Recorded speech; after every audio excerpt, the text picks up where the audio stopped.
साथियों नमस्कार, मैं हूं नीरज पटेल और आप देख रहे हैं नेशन जनमत। राम मंदिर चंदा चोरी के मामले में अपनों के ही सवालों के घेरे में आए उत्तर प्रदेश के मुख्यमंत्री योगी आदित्यनाथ इस मुद्दे को डाइवर्ट करने के लिए क्या सरासर झूठ बोल रहे हैं?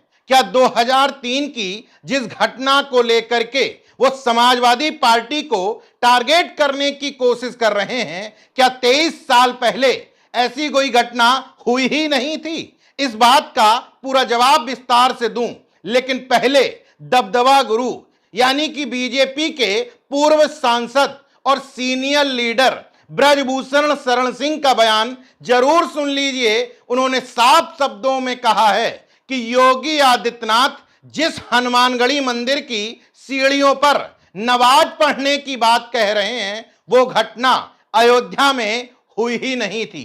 दोनों का बयान सुन लीजिए। पवित्र हनुमानगढ़ी की सीढ़ियों पर नमाज पढ़ाने वाले लोग हैं ये लोग।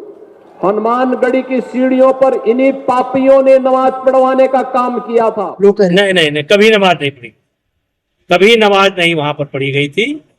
ये गलत है।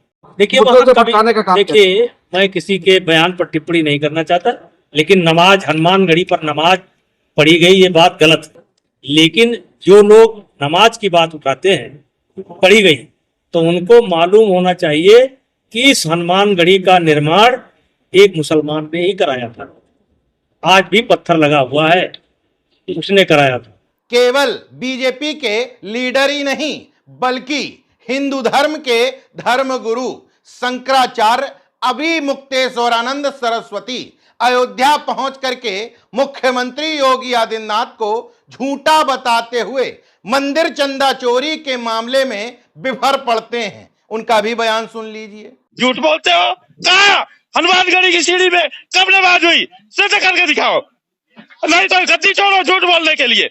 देश के सामने अयोध्या जी जैसे पवित्र क्षेत्र में आकर के तुम झूठ बोलते हो। कब हुई सीढ़ी में नमाज? बताओ, बोलो, कब हुई? झूठ बोलने के लिए आदित्यनाथ को गद्दी छोड़नी चाहिए। ऐसा नहीं है कि मुख्यमंत्री के बयान का किसी ने समर्थन ही नहीं किया। किसी समय मायावती जी के बेहद करीबी हुआ करते थे उत्तर प्रदेश के पूर्व डीजीपी, वर्तमान समय में भारतीय जनता पार्टी के रहमो करम पर राज्यसभा भेजे गए सांसद ब्रजलाल। बीजेपी की तरफ नमक अदायगी करते हुए उन्होंने मुख्यमंत्री के इस बयान का समर्थन करते हुए एक कदम और आगे बढ़ गए और बता दिया कि मंदिर की सीढ़ियों पर चटाई बिछा दी गई थी, नमाज पढ़ने की पूरी व्यवस्था थी। लेकिन उत्तर प्रदेश के ही एक पूर्व सीनियर आईपीएस बीएन राय ने सिरे से खारिज कर दिया कि ब्रजलाल साहब इस मामले में सरासर झूठ बोल रहे हैं। अब सवाल यह उठता है, आखिर मुख्यमंत्री योगी आदित्यनाथ को 23 साल पुरानी किसी घटना का जिक्र करना क्यों पड़ा?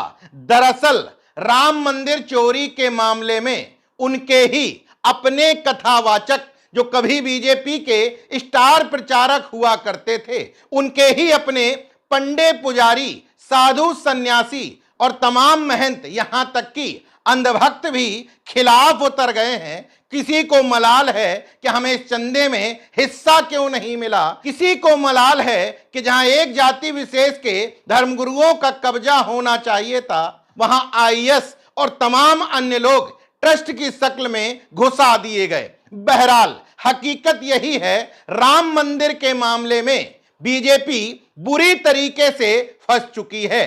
तो योगी आदित्यनाथ अयोध्या में जाकर के बोलते क्या? तो एक सिगुफा छोड़ दिया 23 साल पुराना अपने चिर परिचित अंदाज में। योगी आदित्यनाथ जी का कोई भाषण कंप्लीट हो जाए और उसमें हिंदू मुस्लिम और सांप्रदायिकता का एंगल न घुसे, ऐसा संभव नहीं है। तो अयोध्या में बोलते हुए उन्होंने 2003 की उस समय की घटना का जिक्र किया जिस समय मुलायम सिंह यादव जी मुख्यमंत्री हुआ करते थे। तो क्या 23 साल पहले कुछ नहीं हुआ था? योगी आदित्यनाथ हवा में बल्ला भांज रहे हैं। दरअसल अगर 23 साल पुरानी घटना के साक्ष्यों को खंगालें तो हुआ जरूर था, लेकिन हनुमानगढ़ी मंदिर की सीढ़ियों पर नमाज नहीं पढ़ी गई थी, बल्कि स्थानीय जानकार और मीडिया रिपोर्ट्स बताती हैं कि साल 2003 में अयोध्या विवाद का शांतिपूर्ण समाधान निकालने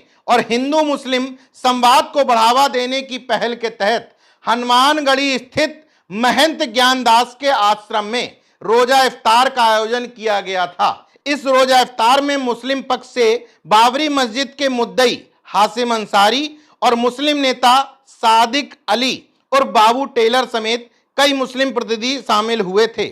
उस समय इसे दोनों समुदायों के बीच भरोसा कायम करने की एक कोशिश के तौर पर देखा गया था। इससे दो बातें स्पष्ट हो जाती हैं कि हनुमानगढ़ी मंदिर की सीढ़ियों पर न नमाज पढ़ी गई थी, न पढ़ने की कोशिश की गई थी, बल्कि महंत ज्ञानदास ने अपने आश्रम में दोनों समुदायों को करीब लाने के लिए रोजा इफ्तार पार्टी का आयोजन किया था। लेकिन ऐसा नहीं है, उस समय इस मामले को लेकर के कोई विवाद नहीं हुआ था। मामला इलाहाबाद हाई कोर्ट तक पहुंचा था, लेकिन नमाज पढ़ने का मामला नहीं था, बल्कि रोजा इफ्तार का ही मामला था। उस समय इलाहाबाद हाई कोर्ट ने इस मामले में स्टे दे दी थी कि उस परिसर में किसी तरह की रोजा इफ्तार पार्टी आयोजित ना किया जाए। बाद में विवाद बढ़ता देख खुद महंत ज्ञानदास ने स्पष्ट कर दिया था कि वो दो समुदायों को नजदीक लाना चाहते थे। अगर समाज में कुछ लोग ऐसा नहीं चाहते तो वो इस तरह का आयोजन आगे नहीं करेंगे।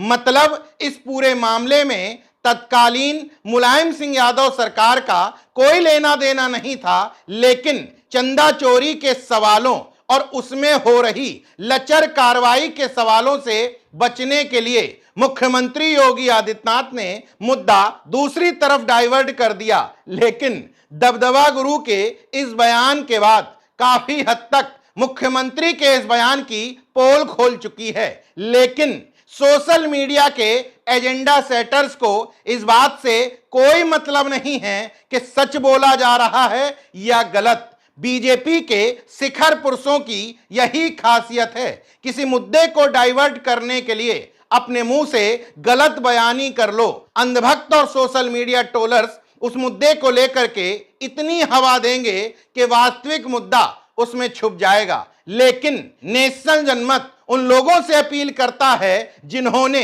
राम मंदिर के नाम पर 1 रुपए भी चंदा दिया है, कि जब तक इस चंदा चोरी के असली गुनहगार बड़ी बड़ी मछलियां ना पकड़ी जाएं और इस चंदा चोरी का पूरा हिसाब ना दिया जाए, तब तक इन रामद्रोहियों को छोड़ना नहीं है। बाकी देखते रहिए नेशनल जनमत, जागरूक और सजग बने रहिए। जय विज्ञान, जय संविधान, जय लोकतंत्र। धन्यवाद।